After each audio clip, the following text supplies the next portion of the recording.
एक प्लेट पे रख दिए।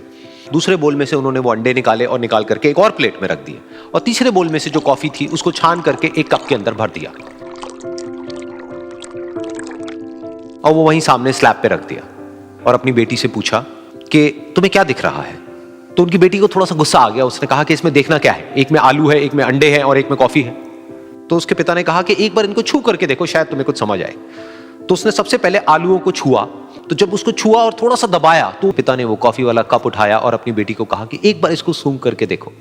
तो जब उनकी बेटी ने उस कॉफी को सूंघा तो उसके चेहरे पर एक स्माइल आ गई। फिर उसके पिता ने अपनी बेटी को कहा कि तुमने ध्यान से देखा कि क्या हुआ यहां पर। ये तीनों ही बिल्कुल एक ही सिचुएशन में गए, लेकिन तीनों ने अलग अलग तरीके से रिस्पॉन्ड किया। तो पहला यानी कि आलू, जब हमने उसको उस पानी में डाला था उससे पहले वो बहुत ही हार्ड थे और स्ट्रांग थे, लेकिन गर्म पानी में जाने के बाद में वो अंदर से बिल्कुल सॉफ्ट हो गए, यानी कि कमजोर पड़ गए।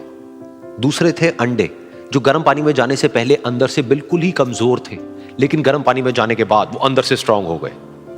तीसरी थी कॉफी, जिसने कुछ ऐसा किया जो इन दोनों से बिल्कुल अलग था, यानी कि उसने उस गर्म पानी में जाने के बाद में खुद को नहीं बदला, बल्कि उस पानी को ही बदल दिया।